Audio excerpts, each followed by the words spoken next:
नमस्कार, आदाब, सत श्री अकाल। लाइव नेशन 7 में आपका स्वागत है। मैं शादाब मलिक।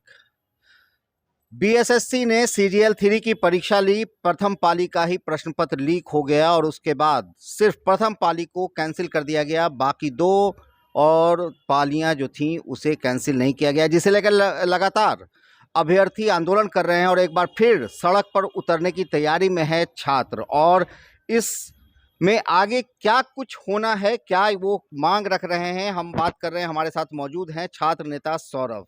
सौरभ, क्या कहना चाहते हैं इस आंदोलन को जो आप लोग करने वाले हैं और जो अभी तक कैंसिल सिर्फ एक ही सिटिंग हुआ है? नखरे वाला बेटा हो या डाइटिंग वाली बेटी, डायबिटिक दादाजी हो या वेजिटेरियन मामा जी, सबको मिलेगा उनकी पसंद का खाना बस एक क्लिक पर। Download rail restaurant app and get tasty foods on your seat. निश्चित रूप से लाइव नेशन 7 जो देखने वाले दर्शक है या जो हमारे अभ्यर्थी हैं, 9 लाख अभ्यर्थी बीएसएससी के परीक्षा में शामिल हुए और हम लोग लगातार प्रोटेस्ट कर रहे हैं आयोग और प्रशासन के लिए कि जो परीक्षा रद्द आपने की है एक पाली की और 2 अतिरिक्त पाली की जो परीक्षा है उसको जल्द से जल्द रद्द कीजिए। परंतु ये हो नहीं पा रहा है और लगातार छात्र 4 जनवरी को जो महाआंदोलन हुआ उसमें दौरा कर छात्रों पर निहत्थे छात्रों पर लाठीचार्ज हुआ। उसके बाद हम लोगों ने इंतजार किया कि सरकार और आयोग की तरफ से कोई फैसला होगा, परंतु अभी तक कोई फैसला नहीं हुआ। 21 तारीख को एक बैठक हुई, 23 तारीख को हमने ज्ञापन सौंपा है और आयोग को 7 दिन का अल्टीमेटम दिया है। इस 30 तारीख तक अगर कोई फैसला आप नहीं करते हैं तो 30 तारीख के दिन हम लोग बीएसएससी ऑफिस का घेराव करेंगे, अपनी मांग और अपनी आवाज को बुलंद करेंगे। निश्चित रूप से सारे अभ्यर्थी और छात्र नेता एकजुट है, छात्र अभ्यर्थी एकजुट है। हम लोग अपने आंदोलन को तेज करेंगे।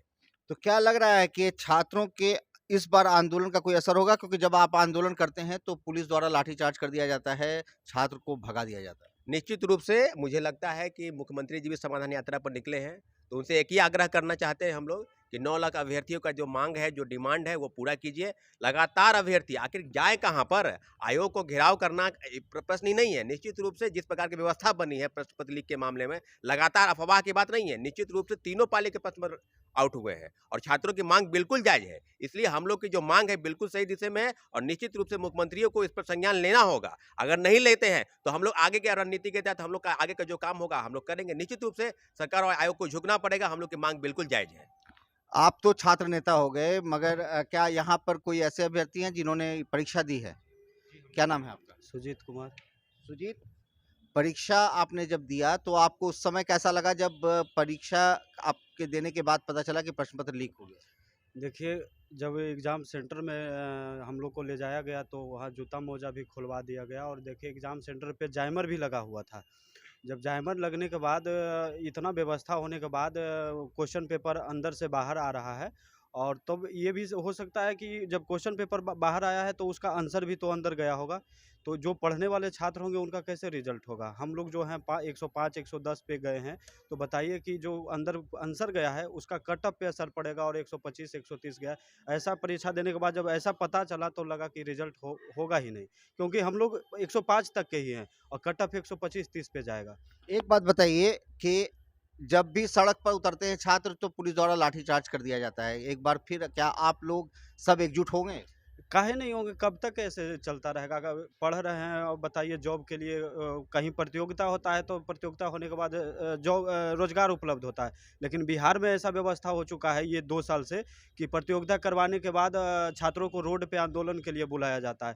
अब कितना बार छात्र आंदोलन करेंगे? इस बार जो होगा आर पार की लड़ाई होगी। या तो सरकार इस सिस्टम को सही कर ले, नहीं तो फिर स्टूडेंट पे लाठी ही चलेगा। तो स्टूडेंट पढ़ लिख के लाठी खाएगा, लेकिन खाएगा जरूर लड़ेगा। आपका नाम? कुमार सहजानंद।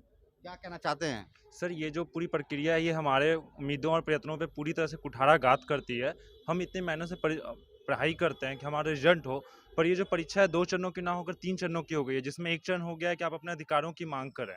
तो हम उम्मीद करते हैं और इस बार पूरा प्रयत्न करेंगे कि इस बार परीक्षा सही तरीके से हो और हमारी सारी मांगें मानी जाए। तो इस तरह से आप देख सकते हैं कि क्या अभ्यर्थियों का कहना है और उनका साफ कहना है कि उनके भविष्यों के साथ खेला जा रहा है। अब देखना है कि आगे इनकी जो आंदोलन की प्रक्रिया है वो किस तरह से होती है और उसका असर कितना सरकार पर पड़ता है। बने रहे हमारे साथ, देखते रहे हमारा वीडियो। अगर अभी तक आप लोगों ने हमारे चैनल को सब्सक्राइब नहीं किया तो जरूर कर लें।